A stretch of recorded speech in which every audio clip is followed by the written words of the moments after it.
Okay, and welcome back to Next Level Refs, the World Cup series. And I'm luckily enough to be joined today by Hakan Anaz. Harks, how are you, mate? I'm very good from Saudi Arabia. We're in Riyadh in Jeddah at the moment, so we're here for the under 23. So it's nice and warm, like what it is in Australia at the moment as well, no doubt. Yeah, well, that's right. And maybe we could potentially talk a little bit about that further down the track around what you're doing, post-active career. Obviously based in Saudi, but also there for the under 23s that we have some Australian representation there on the field as well, which would be great. And that tournament's obviously just about to kick off. So I know you're a busy man and lots of preparation occurring for the referees that have arrived, and get them ready and primed for the tournament coming. Anyway, let's wind back the clock a little bit to your career, your active career, and look, mate. Let's obviously. We went to the Brazil World Cup. This is a World Cup series in 2014. This is not my story. This is about your story, so please be kind. Will be, yes. Let's go back to the start, mate. So let us know kind of what age were you when you started refereeing. Obviously, you're a Melbourne fella, so we'll try not to hold that against you too much. Oh dear, mate. When and where did it start, and kind of what got you into refereeing? Well, actually, the step before that, I used to play. I was always a mad football player. Played in every position. In my time, we played football all the time. Before school, during school, after school, when we got home. So I played football from the age of about 6 until about 24. And at the age of 24, I said the highest I got to was probably NPL level. And I had a realisation that I wasn't going to make the old NSL or the A-League level, which was fine for me. And I was talking to a couple of friends, and I said, well, there's two options available for an ex-player. You either be a coach or a referee. And in 1994... I was talking to a good friend of mine who actually was a referee during our high school days. And I was talking to him, and he said, why don't you become a referee? It's great. You get to do some games on the weekend. You get a little bit of pocket money. And I thought, all right. And I was thinking about coaching as well. I spoke to a couple of friends about coaching, and they said, oh, look, when you're a junior league coach, you're basically a bus driver. So I had a choice between being a bus driver or earning a little bit of extra pocket money and enjoying and maybe doing a bit of running around. And I thought, I'll try refereeing. So I started in 94. What was your junior club, mate? What was your junior club? Where did you start? My junior clubs actually I had a couple of junior clubs. I had Broadmeadows United, who are now, I think, defunct in Victoria. Then there was also Faulkner, who played up in NPL and were a big Italian-based club out in the northern suburbs. Then I went to a couple of Turkish league clubs. I think it's the Hume United, who are now playing in the NPL. They were playing out in Kensington, actually, at the time. And then there was West Meadows. I played there. I think I was only 15 or 16 playing in their senior team. And I did a bit of hop around. I went to Laylaw, played in their first division team, scored a couple of goals in my first game, and then just realised, no, I'm not going to make it to NPL. Highest I'll make it is into the A-League. Highest I'll make was the NPL, and decided to take up refereeing. So I've been a number of clubs, good camaraderie. I still speak to a lot of my friends. Actually, when I was back in Australia, caught up with some of my old junior mates, which was fantastic, always talking about the good old times and what we did and the games we played, and it was fantastic, really. It was a really good childhood, so yeah, good.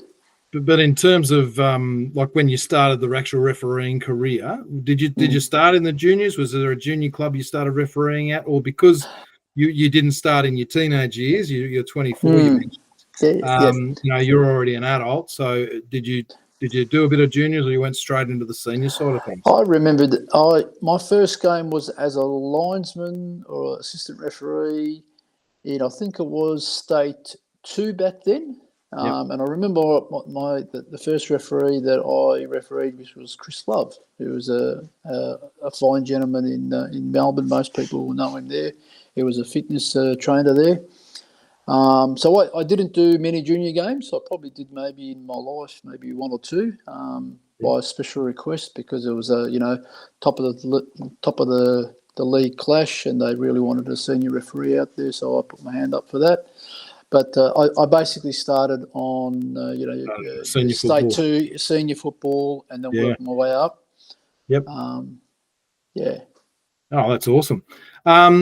Now, obviously, you started that. What kind of steps did you go through? So you started at that kind of state league, and then I guess between there and making the old NSL as it was back then, in the late 90s up until the A-League started in 2005, that's what was in front of us, I guess, as referees. And what were the steps between you starting there and you making the NSL panel? Okay, so what happened, I remember the first year, I was mainly an assistant, did some reserve games as well. So reserve game in the middle, and then backed up and did the senior line. And I had a couple of really senior referees who seen how keen I was, and the fitness was really good. And they spoke to the state coach at the time, who was Roger Lamb, may he rest in peace. Yep. And he put me onto the what it was called was the top program, the talented officials program in Victoria. Yeah.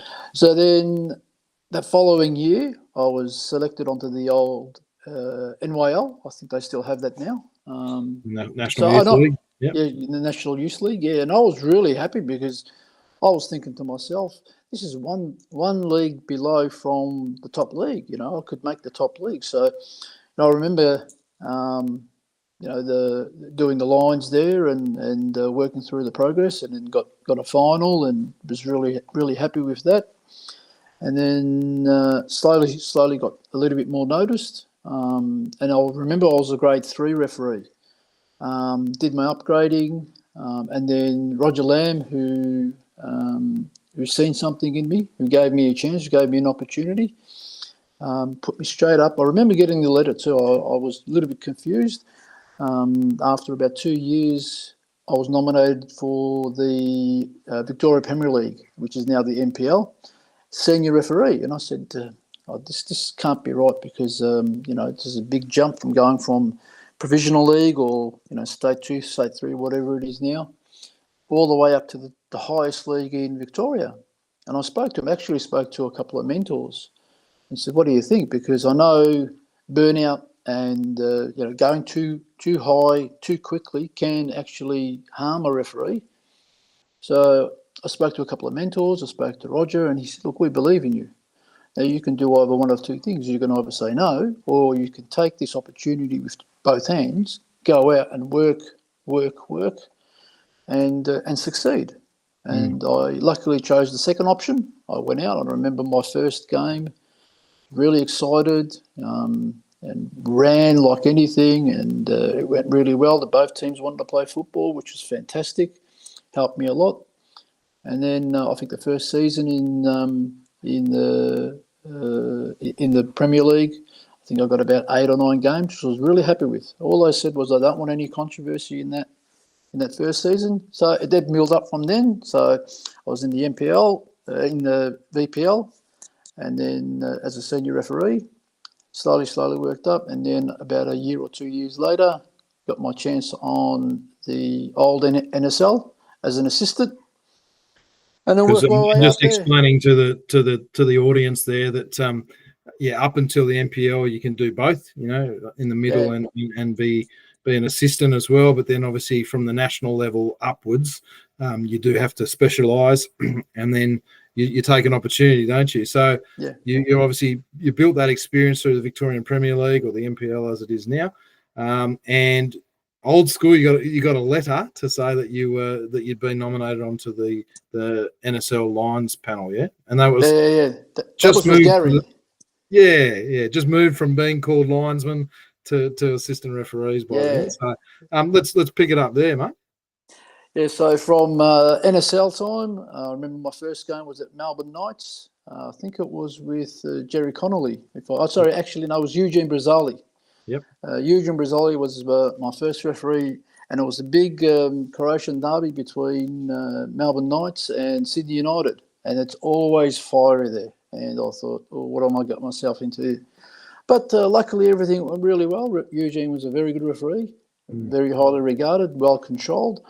So we went from there, had a couple of years on as an assistant, and then got my first chance in 2001, was nominated as an assistant on the FIFA to get my FIFA badge.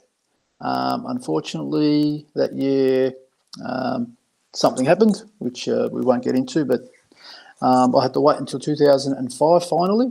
Yep. Well, it was actually 2001 was actually maybe in a way was good for me because it made me stronger and harder.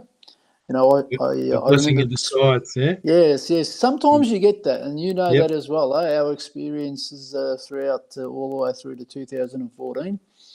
You know, I was disappointed in 2001, but I picked myself up. I spoke to all the people, and I said, "Look, what do I need to do?" And they said, "Hakan, you're doing everything right. Performance on the park, your fitness is fantastic, your attitude is fantastic. Just keep on doing what you're doing, your time will come." And then when in 2005, I had that opportunity. Yep. I remember speaking to Chris Bambridge about it, who was the Victorian referees coach, the referees director.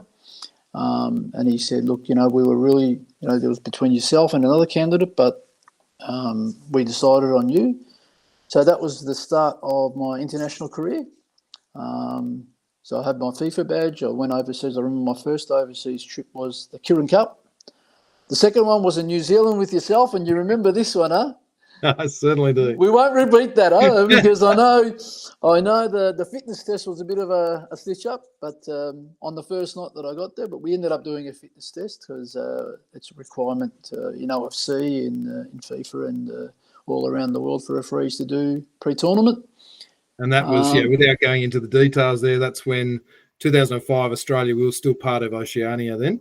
And that was your first year on the FIFA panel, my first year on the FIFA panel. So we were lucky that we actually did get to see how things operated in Oceania. And then obviously in 2006, we moved into Asia, into AFC. So, it was certainly different, wasn't it? So, we won't say any more about that fitness testing on that. But for sure, good for sure. All right, so then 2008 got onto the elite panel, and we started doing more AFC appointments.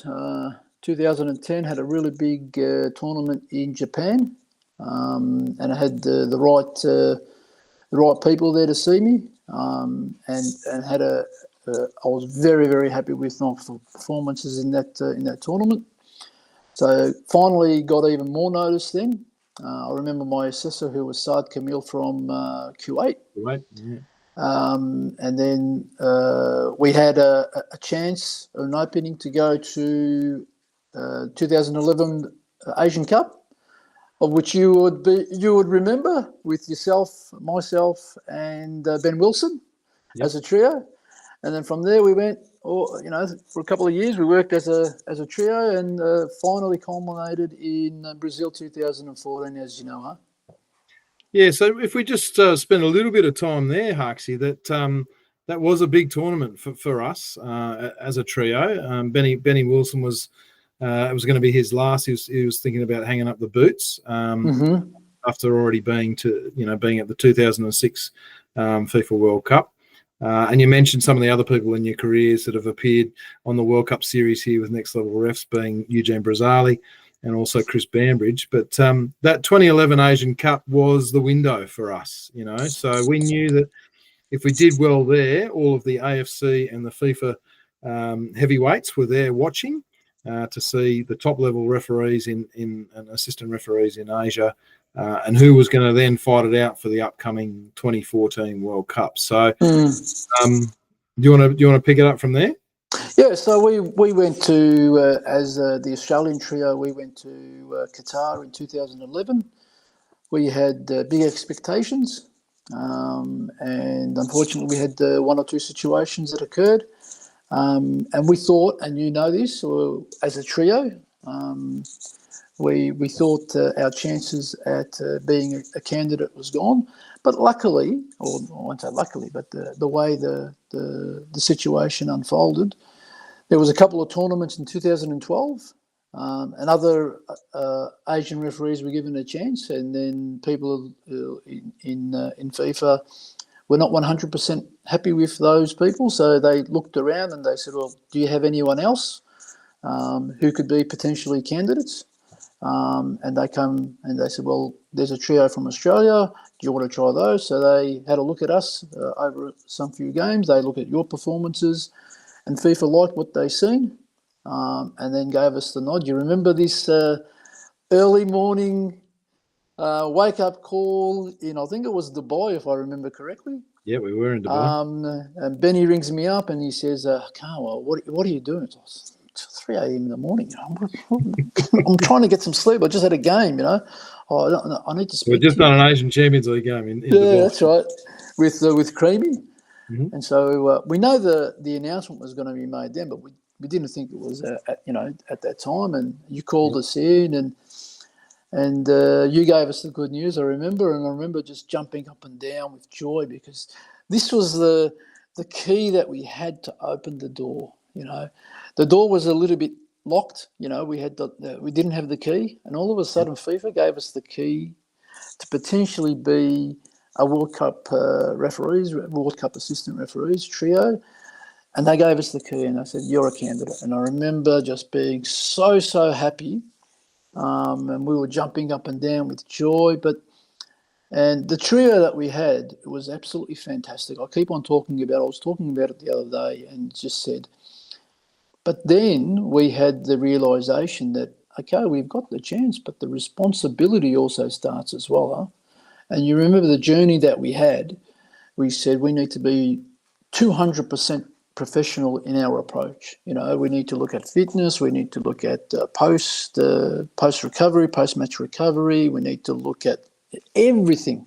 Performance on the field, planning, all of that. So we went through an intense 2 or 3 years on the candidates program. And I remember when I was in Japan with Creamy, and that was the announcement for the 2010 World Cup. It was in January, and they were going to play in June, July of that year. And I remember him being disappointed, not being able to go to the 2010 when they thought they were going to go with Matt Breeze. And I didn't want to be in that situation. So, like we said, we gave it 200% as a trio. We were very, very professional. So we started on that journey 2012. It was very intense. And there were times when, it got really tough, especially for me physically as well, because I was the oldest of the trio. But FIFA's... I thought you did well as an 86-year-old on the FIFA. Yeah, I'll be turning 100 pretty soon. Eh? All my grandkids are married and got their own children as well. So, yeah, but the body was getting older, and, the legs were getting slower. But FIFA's fitness regime was really, really high. They actually had a higher expectation for the World Cup than normal fitness tests. And so I had to change my fitness regime. Speed before that was not my best, and I needed to work more on my speed. I needed to get my speed times down. And I, as you know, we hired a run coach, a physical coach, we had masseurs, all of that, and we ticked all the right boxes. And slowly over that 2 years, the technique got better, the times got lower, and as you know, when we were in Zurich for the fitness test, the speed times were really, really good. They were really, really happy. Was never going to fail that fitness test because we prepared so immensely, and the body was so good, and we got to Brazil in the best shape that we could. So, and then as you know, when we went to the Qatar Asian Cup, we had one game. And then when we went to Brazil, we knew we were going to get one game because there was 25 trios, originally 52 candidates. It got whittled down to 25.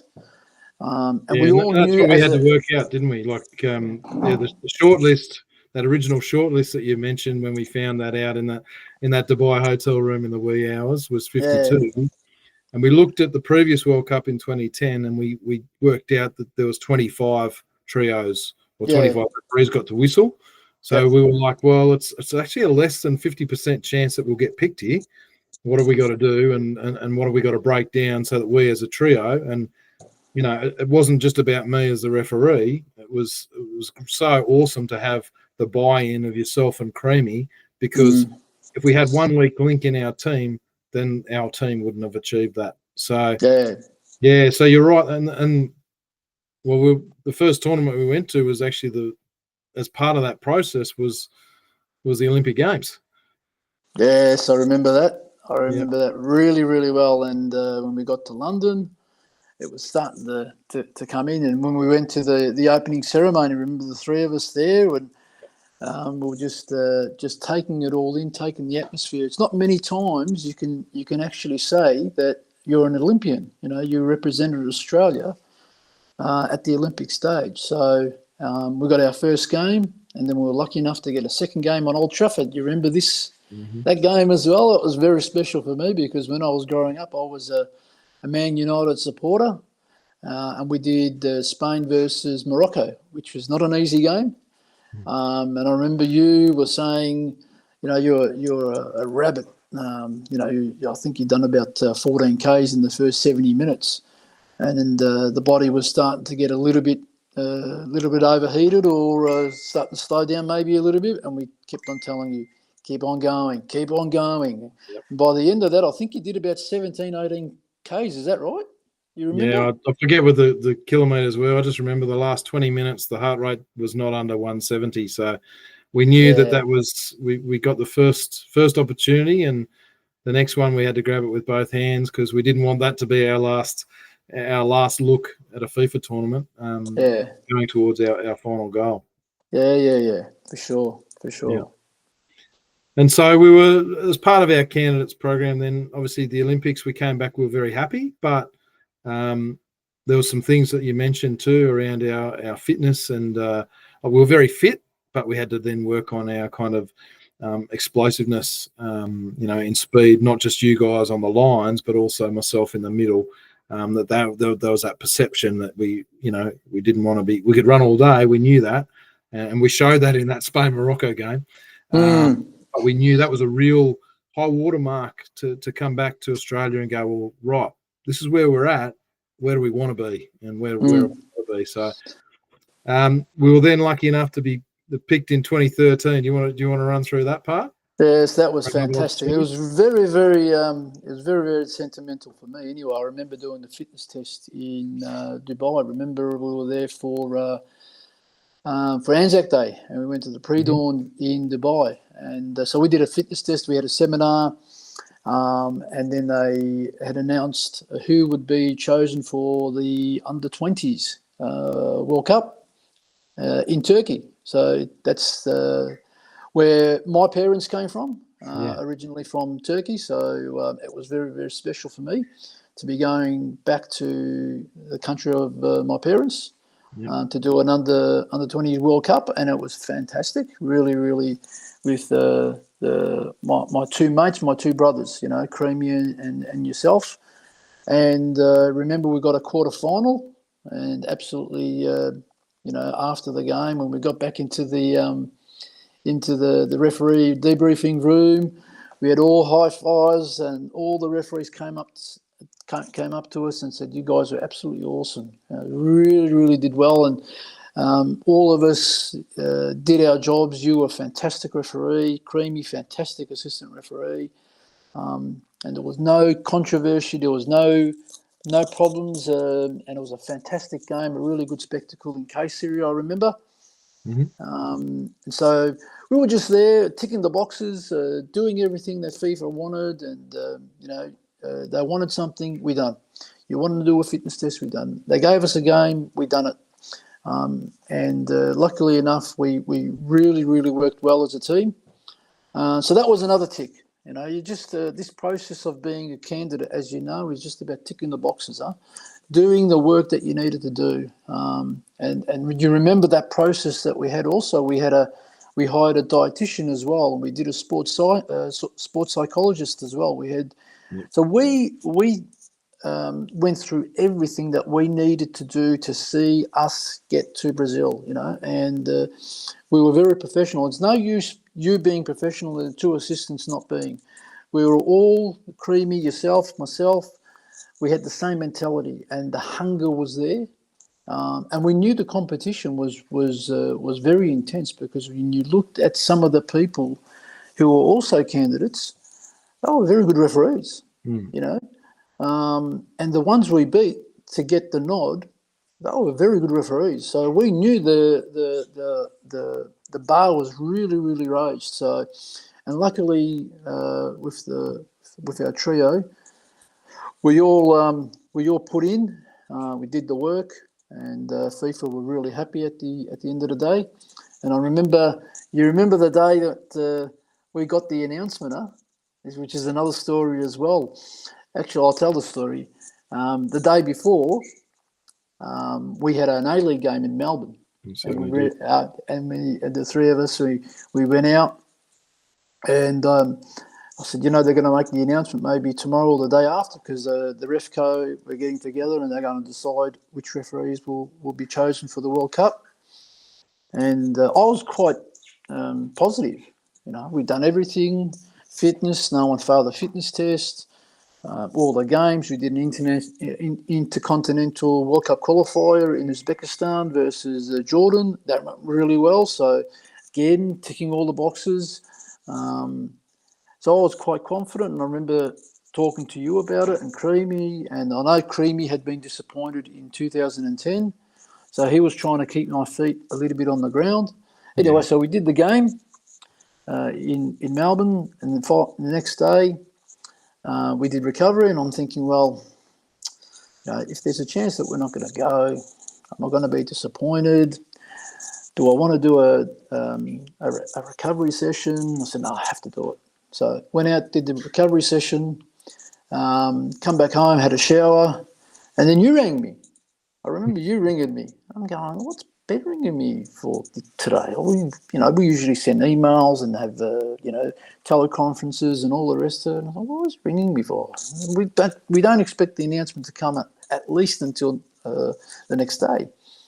And I answered the phone, and Benny says to me, Hux, what are you doing in June and July? Oh, nothing. Why?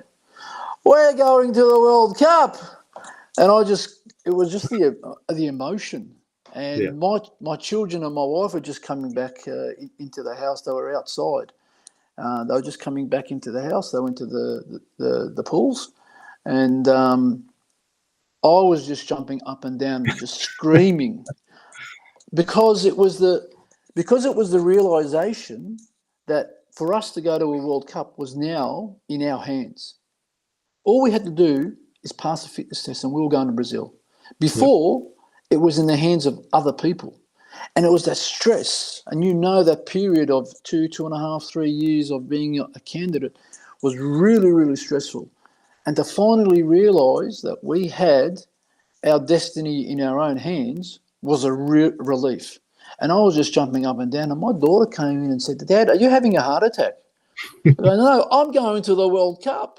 It was just a fantastic feeling. And And really to share it with you and Creamy, it was like I always say, you guys are my brothers. I couldn't have chosen a better trio, and the dynamics was so fantastic.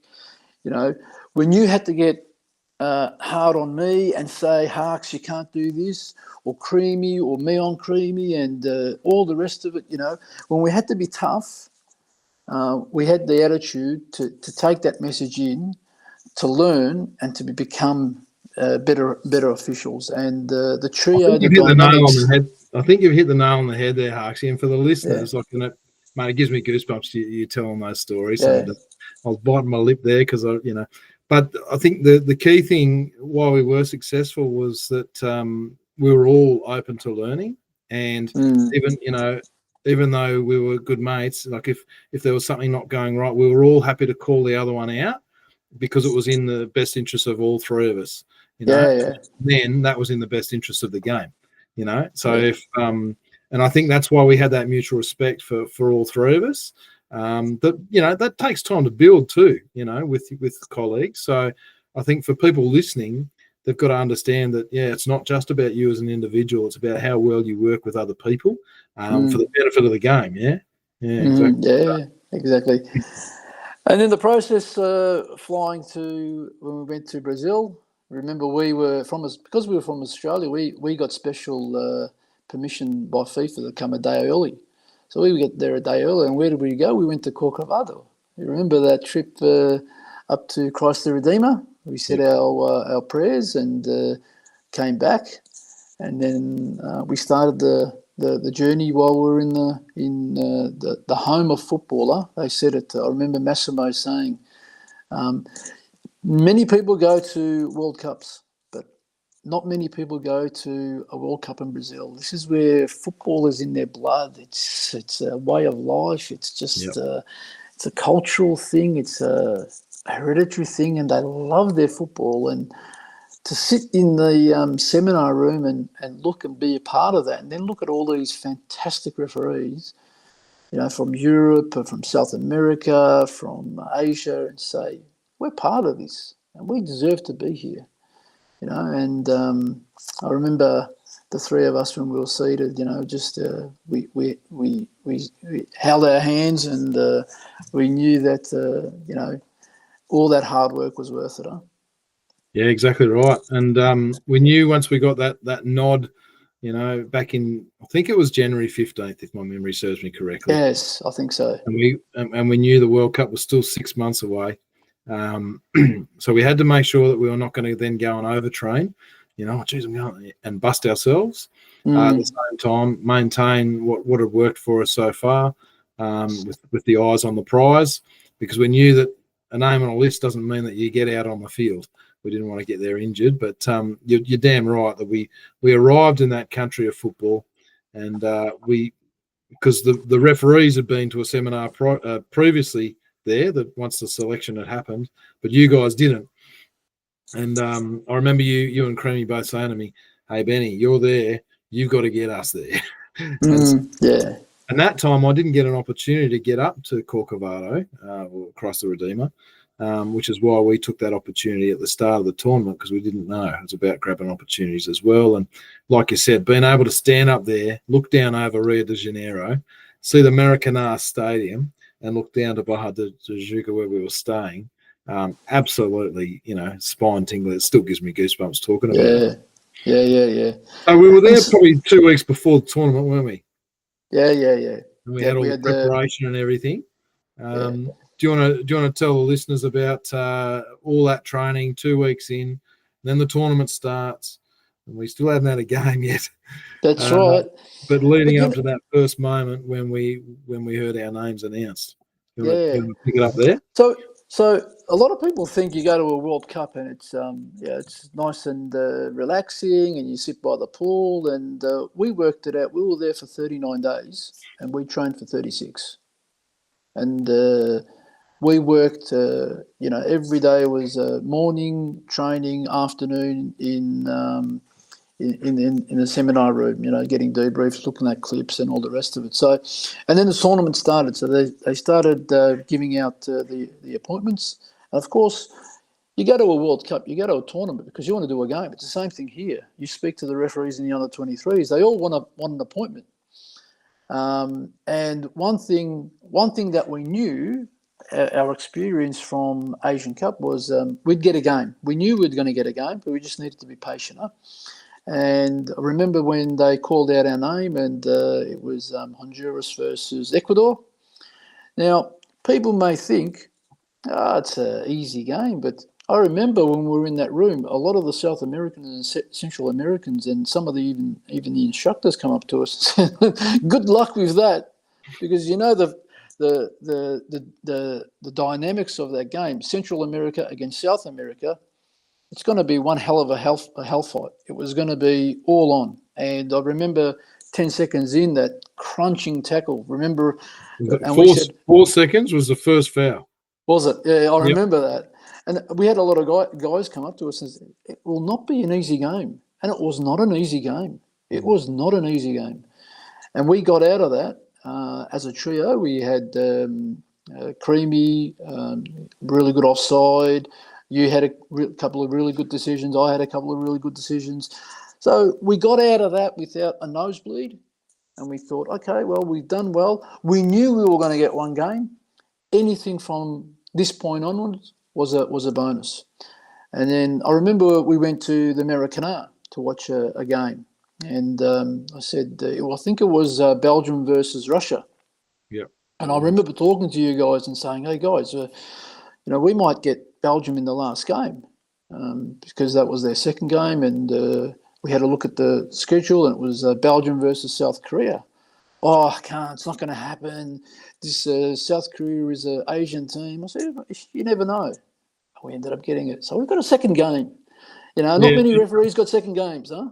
Yeah, well, and that's it. And for those, listening on, FIFA used to have a rule that you couldn't referee your same confederation. But it was actually quite a smart appointment because, we look European. We could look like the Belgians, right? Yes. We didn't look Korean, right? So we didn't look Asian, but we'd refereed in Asia. So we had the dossier of refereeing Korea so many times. So it was actually quite an intelligent appointment from FIFA and we're tall. And if you've seen the Belgians, they're bloody tall, the boys at the back. So it was actually a really good appointment. So you're right. We knew we'd get one game if we were injury-free.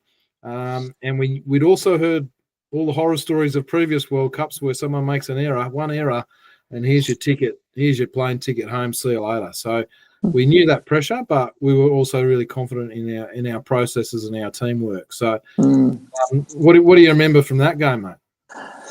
I remember when we got to the hotel, I actually had a little bit of a cold, and we were like the day before, and I was trying to get myself well. I had I was taking some tablets, and all the way from the hotel to the ground, I was actually praying, please God, make me better, And I was just praying, and I don't know what happened. I got to the ground, and I felt 100%. I don't know what it was, and I got onto the field, did our warm up. It was just like something just clicked. I don't know what it was, or maybe it was the medications kicking in. And I felt really, really good. You were 100%. Creamy was 100%. And I think it was in the first half when you gave probably the decision of the tournament with the red card. And we were really high five because we got messages, to saying, excellent decision, well done. It was a 100% red card. And, everything went well in that game. We come off that game. You remember after post-match? And we said, you know what, guys? We came here doing one game. We got 2 games. If we're out, fantastic. We can hold our head up high. We didn't have a major train wreck. Everything went really well. And you remember when we got back to Rio, and we actually went to Corcovado again.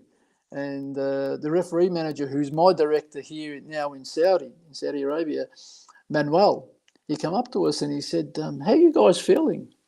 And I said, I'm feeling fine. I'm great. And but you'd run 14, 15, 16 kilometres as per usual, and you were feeling a little bit sore, and he's basically giving us the wink. Hey, you guys have got another appointment coming up. So they told us to get back to the hotel. And then we thought, we've got another appointment. So we have a look. We got a round of 16. And that was absolutely fantastic, And it was the first time an Australian trio at a men's World Cup went past the group stage. And it was just fantastic. So I think we did 2 games within 5 days or something. So we prepared. We got the massages in and preparing ourselves to get ready for the game. And you remember post-match, the Greek captain come up to us. It was Greece versus Costa Rica, and Costa Rica won on penalties. Greek captain come up to us after the game. I think that was his last game, huh? It was. He said, guys, and he said to us, fantastic, guys, really, we have no complaints about you. You guys did really, really well. And we said, you know what? We gave it 100%. We were trying to be, I think we were positive ambassadors for Australian football, Australian refereeing. And, if that was our tournament, what a way to go out, huh? And with 2 of my brothers. And that was fantastic feeling, really. And I think Sepp Blatter was there at the time. He was the president. So it was a fantastic feeling, really. Yeah, absolutely, mate. Yeah, so many wonderful memories. If you had to take, what was the greatest memory for you out of that World Cup? I know it's hard to kind of narrow it down to one, but what's the biggest takeaway from that World Cup for you? I think the first appointment was fantastic because walking out onto a World Cup stadium and realising your dream of being a World Cup referee or assistant referee, that was the moment that really, and I think we had a little tear in our eyes to know. And, all that blood, sweat and tears and all of that finally paid off to say, hey, we are on the big stage. And I think that was special for me. And also not far behind was the round of 16. Really, that was, not many people get those round of 16s, quarterfinals, semi-finals. You must have the trust of FIFA because group stages, you can make a mistake and the team's still got 1 or 2 more games. In a knockout game, you make one mistake, the team could be out, and they've planned for 4, 5, 6 years, 10 years, whatever for a World Cup. And you don't want to be that way. And finally, even when the losing team captain from Greece come up to us to say, well done, guys, thank you very much. Really respect your work. We don't have any complaints about you. Was a really positive way to go out, huh? Yeah, absolutely. Yeah. And look, I know you're. We've only probably got a few more minutes really before you have to run off and prepare the next generation of Asian referees. Look, if sometimes there's young referees that are listening here. Or maybe some not so young referees, but they've just got into refereeing. Yeah. What's the one bit of advice that you've been given over the years that has stuck with you that you'd like to pass on to the next generation, whether they're the little 13, 14-year-old male or female, or that 50-year-old who's just got into refereeing? What's that advice that you'd share with them? I remember when I first started refereeing, there was a guy, and I'll give his name, Jeremy Blaney. He was a good friend of mine. He was a NSL referee for those people that remember Jeremy. And he was a good friend of mine. And he said to me, he gave me one piece of really good advice. You get out of refereeing what you put in. And one of the things he said to me was, because back in Victoria, we had trainings between 6 and 7. And Jeremy spoke to me and he said, do you think that's enough, Harks? Training between 6 and 7. Analyse it. He goes, we come here, we do a warm-up for 10 minutes, 15 minutes. We run for 30 minutes, do a warm-down and go home. He goes, your game is 1.5 hours. You're effectively training for only 30 minutes, 40 minutes. So he goes, and he used to come early. And from that point onwards, I always had a philosophy of coming at training was at 6 o'clock. I'd be there at 5:15, do my own thing for 45 minutes, and then join the main group. And I remember when I finally got the nod to go to the World Cup, all these referees come up to me and said, Harks, you deserve to go to the World Cup. We know how hard you were. When we rocked up at 10 to 6, we seen you sweating, running, doing a 12-minute run and blah, blah, blah. And the one piece of advice I always say is, if you want to go to the highest level, be prepared to do the work. Yeah. It's not going to be given to you on a platter. It will not be given to you on a platter. Now, I remember times when we were in that candidate stage, in that candidate cycle, there were days when I trained by myself. It was cold. It was raining. I was tired. You know what I said to myself? I said, there's a guy at the other end of the world who's ready to take my spot in the World Cup. Do you want that more than him? And I did. So I got out and I trained and I was tired and I sacrificed. But the end result is, as we said, all that blood, sweat and tears was well worth it. And if one advice I give you, whether or not it's even as a referee, as an assistant referee, and even now as an instructor, put in the work, do the work. You always get out what you put in to this, no matter what it is, in any field that you have, the effort that you put in the end, you get the result, and with a bit of luck, and with a little bit of luck. But, really, it's one bit of advice. I see some guys, fantastic referees, but they don't do the work. And when we talk about work, we're talking about pre-match. We're talking about training. We're talking about listening. We have a lot of advice, and we were given a lot of advice throughout the years. And you've got to be open to listening. And I remember one saying that we had, attitude determines altitude.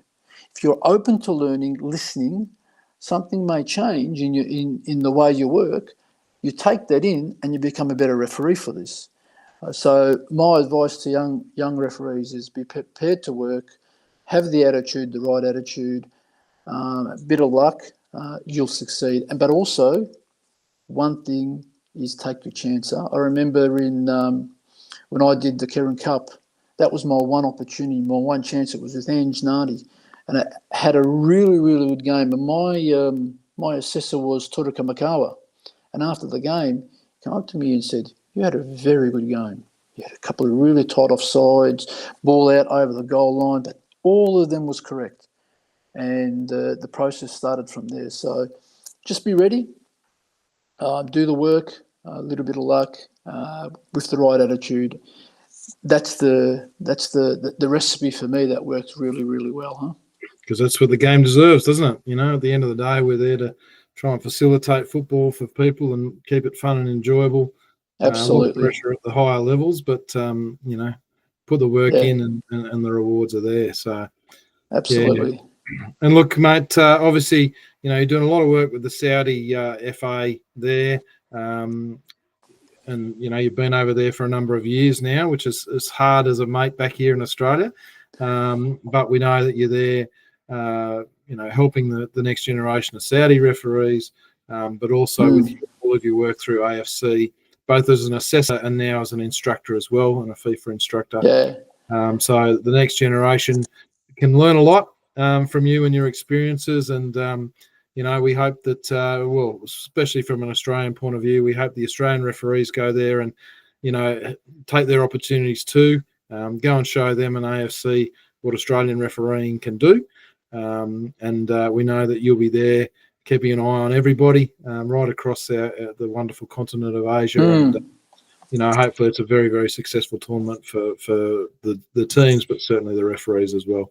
Yeah, absolutely. Absolutely. We want to be, we were saying this in the pre-match meetings, all the teams are coming here to be champions. They all want to win the tournament. But as an instructor, we want our referees to be winners as well. So we want the best referees, and we've been busy for the last 4 or 5 days, preparing them, giving them quite clear instructions. We had VAR simulator yesterday, and then we had MVAR in the evening, and we were giving them quite clear instructions. So we want to be winners for the tournament, for AFC and for the referees, and hopefully they perform at the highest level, and that's what our goal is. That's what my passion is as an instructor, and even my work here in Saudi Arabia. I've got I'm in charge of the first division here.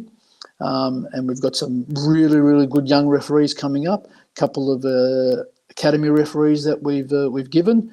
A couple of guys now from my batch have gone on to referee in Russian League, which really makes me proud, because when I see these guys who are developed and now becoming really, really good referees, and we have, as all the listeners would know, we have one of the biggest, or if not the biggest, league in Asia. When you have the names of Benzema and Ronaldo, big profile here, and you've got guys here that you've nurtured and are refereeing these guys. It's really, really proud for me. And as you know, what your job you're doing, Ben, is as an educator, is try and get that next batch of Australian referees onto the world stage on our AFC and FIFA, and hopefully make it to a World Cup, because that's what our goal was. We achieved our dreams. Our next dream is to see the next batch. And, we're passionate about refereeing. I can see what you and all the guys, Beathy and Greeny and Streb, how passionate you are about refereeing, and you're putting back in. Absolutely fantastic for you guys. Really, really happy.